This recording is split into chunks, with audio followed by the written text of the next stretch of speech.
va? Bienvenidos a otra emisión de Filmoteca Online.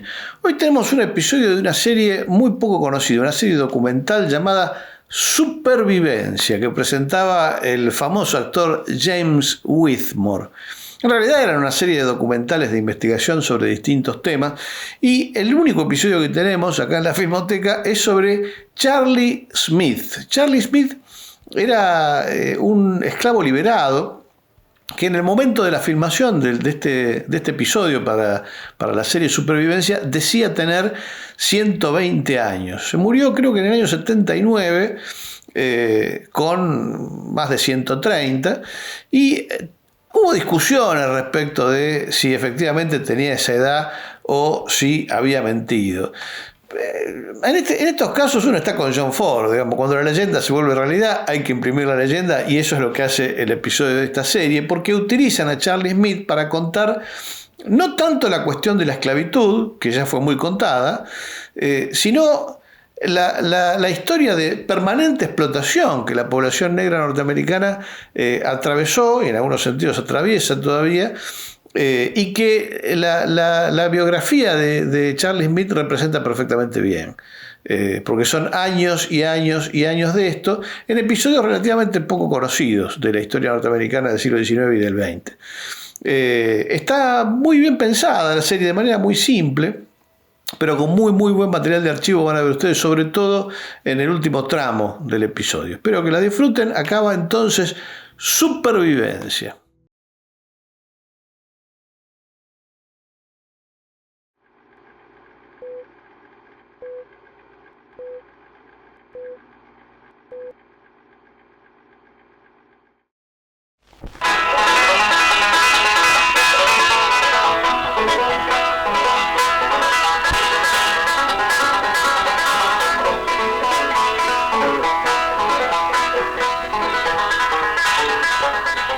Me llamo James Whitmore. Un hombre que llega a vivir 100 años es algo muy insólito. Charlie Smith cuenta hoy en día 120 años y además aún está muy fuerte. Esta es su historia. Una historia de supervivencia.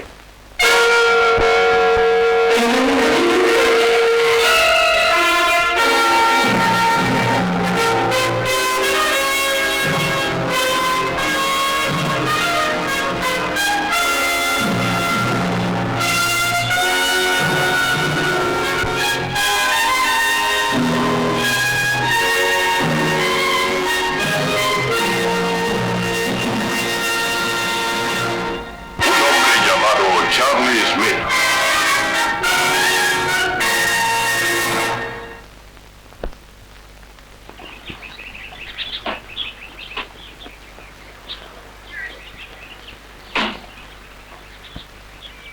Me llamo Charlie Smith.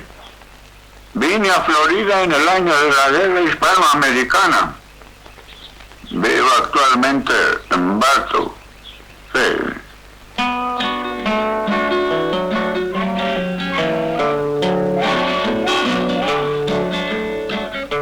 Tiempos en que el ómnibus tirado por caballos va a darle lugar a la locomotora de vapor y se acaban de poner de moda los cuellos de papel para caballeros.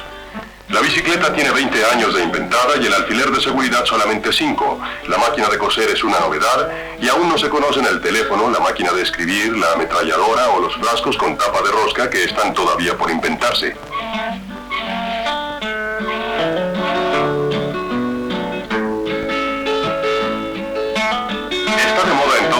La canción de Stephen Foster, Anita, la del cabello castaño claro, y los 31 estados de la Unión Americana se aprestan a adoptar una posición respecto a la abolición de la esclavitud en pro o en contra. Es el año de 1854. A lo largo de la costa occidental de África continúa el tráfico de esclavos. Se caza a los negros como animales salvajes o se les hace caer en trampas ingeniosas a bordo de los barcos de los negreros. Los tratantes de negros llegan inclusive a apoderarse de esclavos en Liberia, una nación establecida por ciudadanos norteamericanos en el año de 1821, con el objeto de formar un hogar para los antiguos esclavos que regresan del Nuevo Mundo.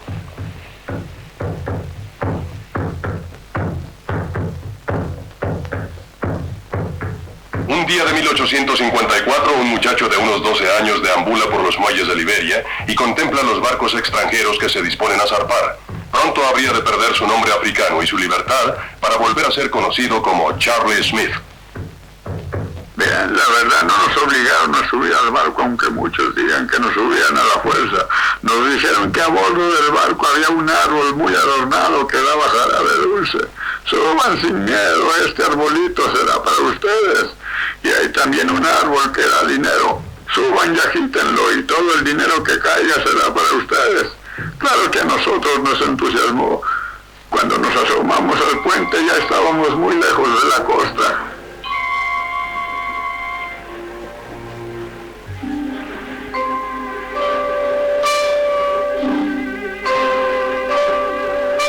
Charles Smith no es más que uno de los 8 millones de seres humanos que fueron arrancados al África en los 400 años que duró la trata de negros. Se calcula que casi 1 millón de ellos no llegaron a su destino. Se les hacinaba en 4 calas, en donde morían víctimas de las enfermedades y la desesperación. Se podía reconocer a los barcos negreros porque siempre llevaban tras ellos una estela de tiburones.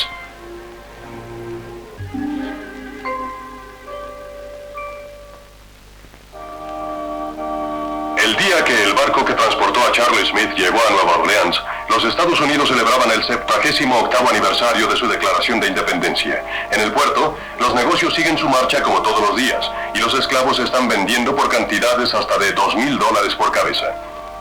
A pesar de que la importación de esclavos ha sido declarada delito federal desde el año de 1808, la ley y la miseria humana no son argumentos suficientes contra las ganancias rápidas que enriquecen tanto a los navieros del norte como a los propietarios de plantaciones del sur.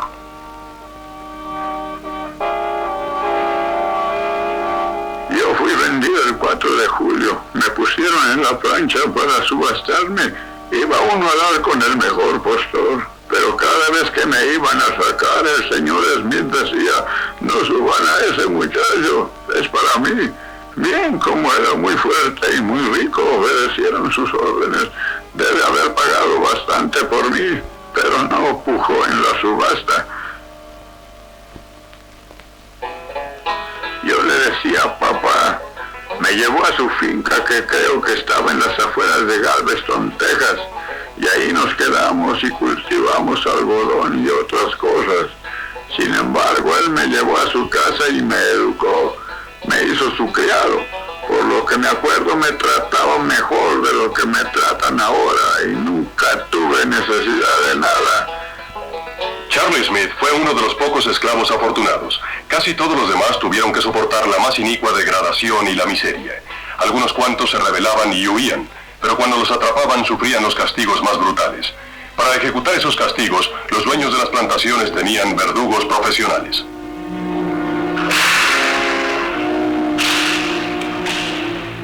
En aquellos días no había comisarios, nada más lo que ustedes llamarían esbirros. Ningún esclavo podía ir a otra parte si no le daban un pase, como para ir al pueblo, por ejemplo. Si no teníamos pase, los esbirros nos atrapaban y nos regresaban. Pensaban que nos queríamos escapar. Para muchos estadounidenses, la mera existencia de la esclavitud es una ofensa. Es contrario a los conceptos del cristianismo y corrosivo para la moral tanto poseer esclavos como serlo. Desde hace muchos años se han hecho intentos para abolir la esclavitud, principalmente en los estados del norte. Pero las palabras de persuasión han perdido ya toda su fuerza. Empieza la guerra abierta y John Brown y otros abolicionistas atacan a los esclavistas en una guerra de venganza, cuya ley es ojo por ojo. John Brown y sus hombres intentan apoderarse del arsenal del gobierno que se encuentra en Harpers Ferry, Virginia, en el año de 1859, pero el ataque es rechazado. Los sureños lo califican como la invasión de un estado por una pandilla asesina de abolicionistas que quieren incitar a los esclavos para que asesinen mujeres y niños indefensos. John Brown es atrapado y gravemente herido. Se le somete a juicio. Se le encuentra culpable de traición y muere en la horca. El Partido Republicano que acaba de nacer hace suya la causa del antiesclavismo y exige que se promulguen leyes que prohíban la esclavitud en los territorios. Durante su convención que tiene lugar en Chicago, los republicanos eligen a un abogado de Illinois, Abraham Lincoln, como candidato a la presidencia. Es el año de 1860 y hay 4 millones de negros sometidos a la esclavitud.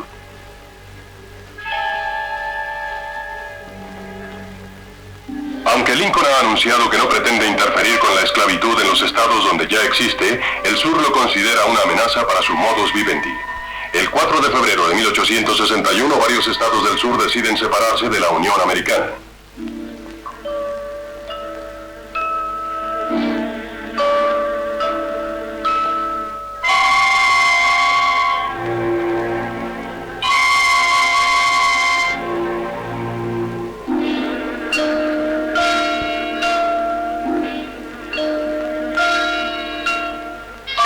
discurso de toma de posesión, Lincoln trata de calmar a los extremistas sureños diciendo que no habrá necesidad de recurrir a la violencia mientras no se amenace la autoridad nacional.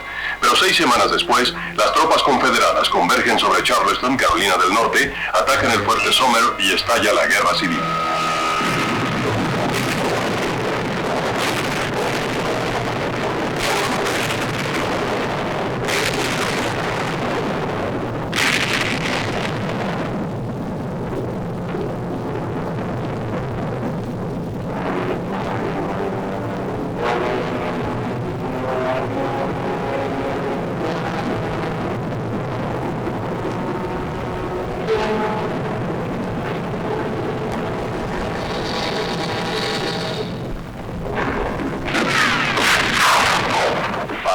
El viejo Smith me dijo que estábamos en guerra. Dijo que no querían liberarnos, pero yo nunca vi una batalla y nos decía que ellos, esos que llamaban los yanquis, se estaban acercando y que nos iban a quitar el dinero. Pero papá no perdió su dinero, lo enterró en el establo. Para esa época se había comprobado que la existencia de los esclavos negros impedía ganar al norte porque eran la base de la economía del sur. Lincoln se vio obligado a tomar una medida que había hecho todo lo posible por evitar. El 31 de enero de 1863 hizo la proclamación de la emancipación, con lo cual le dio la libertad a todos los esclavos de los estados que se habían rebelado contra la Unión. Su efecto no fue inmediato sobre la institución de la esclavitud, pero a partir de ese momento sus días estuvieron contados. Durante el año siguiente, los esclavos empezaron a huir en número cada vez mayor y tomaban el camino del norte. 178,000 negros se enrolaron en los ejércitos de Grant cuando empezó la ofensiva final contra la Confederación.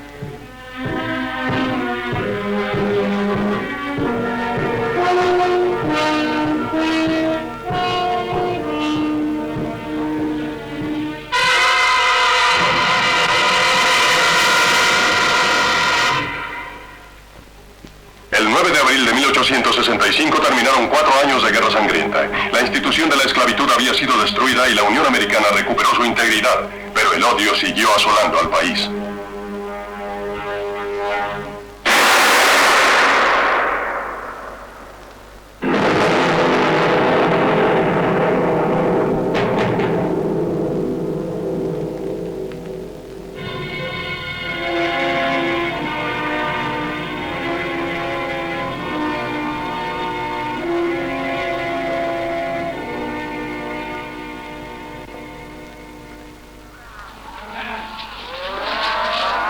Cuando empezó a agonizar el viejo Smith me mandó llamar. Fui a su dormitorio, le pregunté, ¿qué te sucede, papá? Y él me pidió que le llevara la Biblia en donde estaban todos nuestros nombres.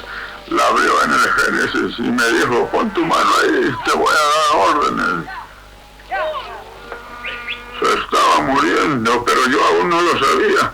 Entonces me agaché sobre la cama, porque su voz era muy débil y me acerqué todavía más para oír lo que me decía. Me agarró del cuello y me dijo, cumple tus promesas y no cambies de nombre. No cambies el nombre que te di.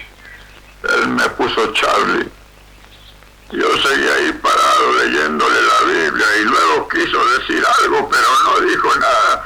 Yo lo moví y le dije, papá, pero estaba muerto, murió con sus brazos alrededor de mi cuello, no quedaba qué hacer. Llamé al muchacho mayor y le dije, Bill, diles que ensillen todos los caballos, menos uno. Papá se ha ido. Charles Smith quedó libre entonces y dio los primeros pasos en un mundo que no conocía. Los millones de negros ex-esclavos pronto descubren que el enorme país americano es solo frialdad y enemistad para ellos. Nunca llegan a ver las 20 hectáreas de terreno y la mula que les ha ofrecido el gobierno. En cambio, subsiste el analfabetismo, el desempleo, las enfermedades y el hambre, los ladrones, los desplazados por la guerra civil y el Ku Klux Klan. La esclavitud ha sido abolida, pero toma en su lugar la discriminación y la horca.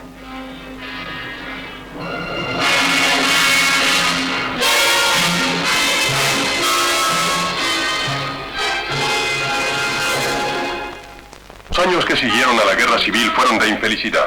Los blancos del sur se encuentran en la miseria. Y para poner en marcha su economía, los terratenientes aceptan que los negros labren sus tierras a cambio de una parte de la cosecha. A cambio de este privilegio de peonaje, el liberto negro tiene que aceptar a su vez trabajar fielmente durante 6 días de la semana y de la manera acostumbrada en una plantación. Pero ahora la economía del país depende de los capitales del norte, que cobran muy altos intereses por las semillas, el equipo y el transporte. La situación desesperada del sur se vuelve más aguda que nunca. En los términos de un sureño, todo el proceso se convirtió en un lento descenso al infierno, como las víctimas de una horrenda pesadilla, pero la mayor parte de las víctimas son los negros. En esa época, Charlie Smith sale de Texas y se dirige a Missouri. Son los días de Jesse James.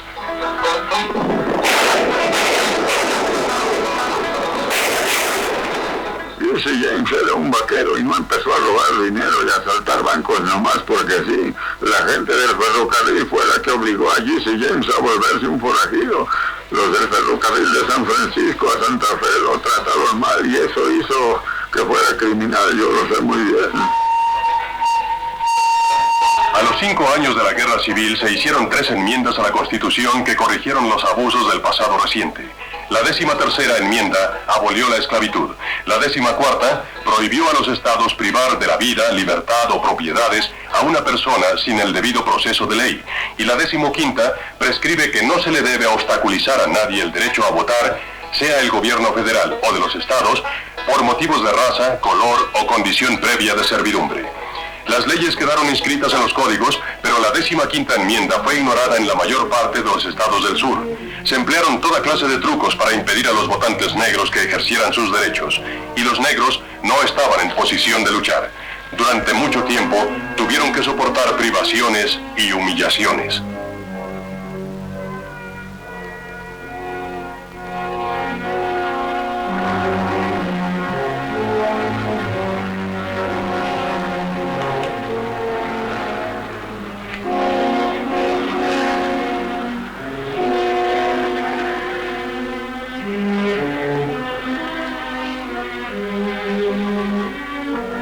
A finales del siglo XIX, el poderío y la riqueza industrial de la Unión Americana crecieron hasta alcanzar dimensiones gigantescas. Se creó una clase privilegiada que jugaba al tenis todo el día en Newport. Y mientras Randolph Guggenheimer da fiestas para 40 personas que le cuestan $10,000, el obrero se las tiene que arreglar con $40 al mes. Se calcula que cada día queda inválido un niño en los talleres y las minas en los tiempos en que los sindicatos luchan por su derecho a nacer y obtener condiciones de trabajo decentes para los obreros. La señora Astor decide que como en su salón no caben más de 400 personas, solo hay 400 personas en Nueva York dignas de ser invitadas a sus saraos. Son los años que fueron calificados como los alegres 90s, chillones, amanerados y crueles.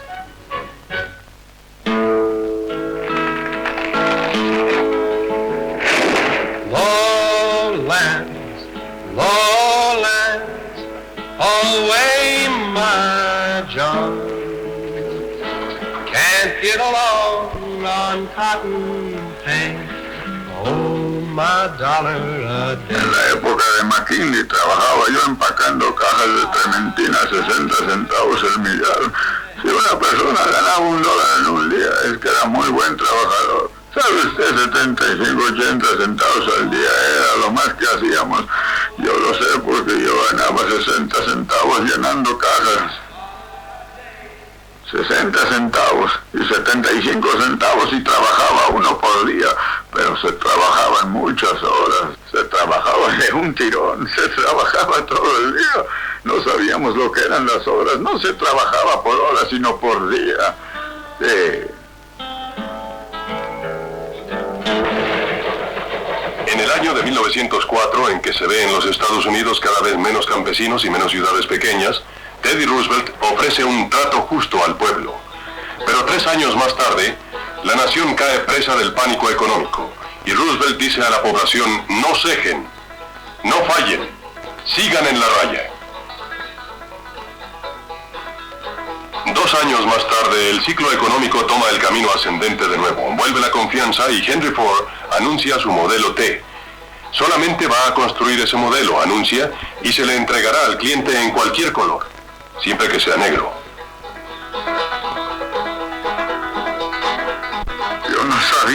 lo que venía por el camino. ¡Qué diablos! No vi que lo arrastrara una mula o cualquier otra cosa. Se movía solo y me dije, caramba, eso que viene ahí viene caminando solo.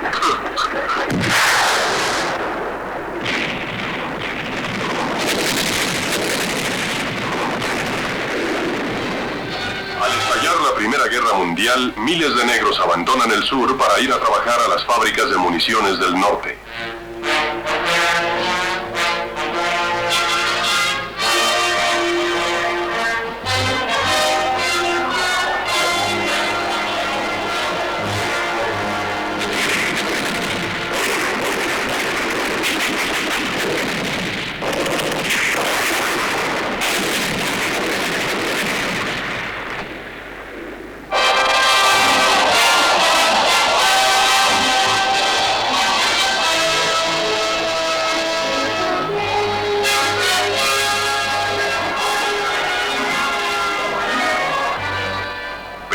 Termina y los primeros que pierden el trabajo son los negros. On where the climate suits my clothes. On where the climate suits my clothes. On where the climate suits my clothes. Ain't gonna be treated this way.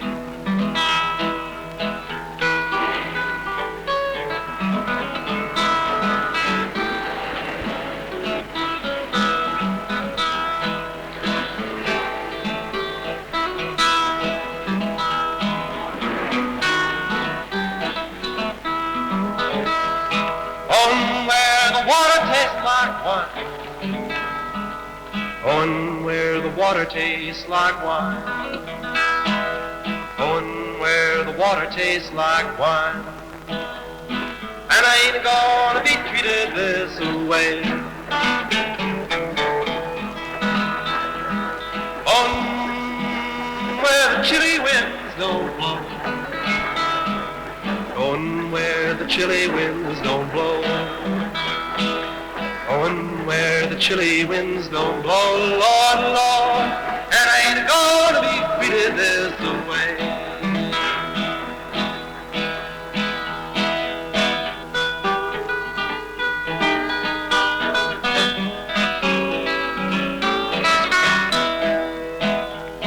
On down the road feeling bad. On down the road feeling bad. On down the road feeling bad. And I ain't gonna be treated this way.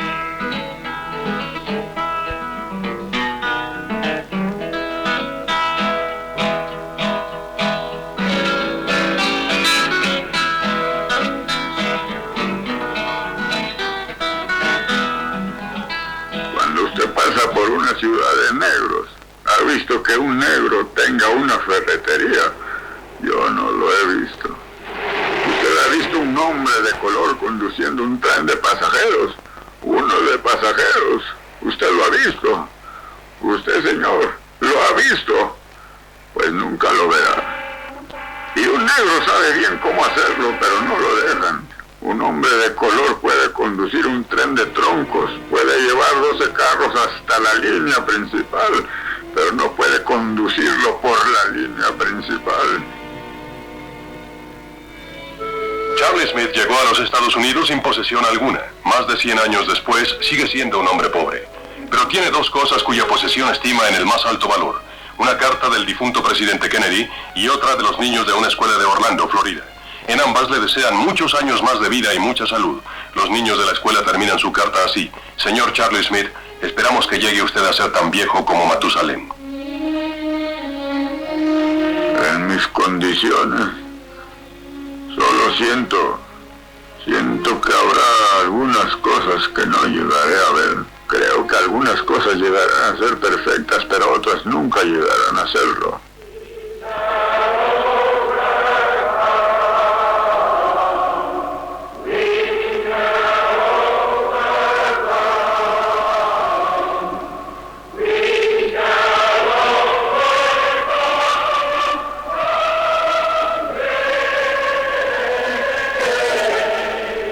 Oh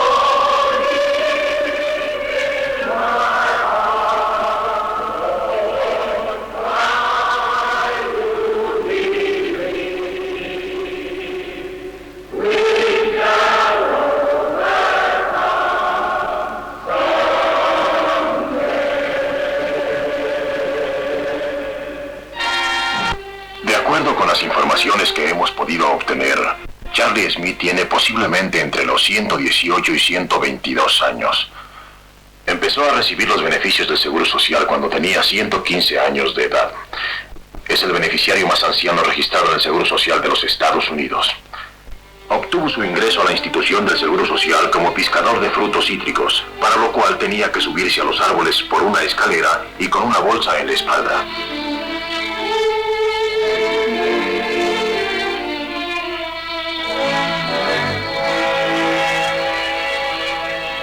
En su larga vida, Charlie Smith ha visto y experimentado 2 siglos diferentes en 2 mundos diferentes. Todo en una nación que evolucionó. Tal vez no llegue a cumplir los 969 años de Matusalén, pero su espíritu no envejece.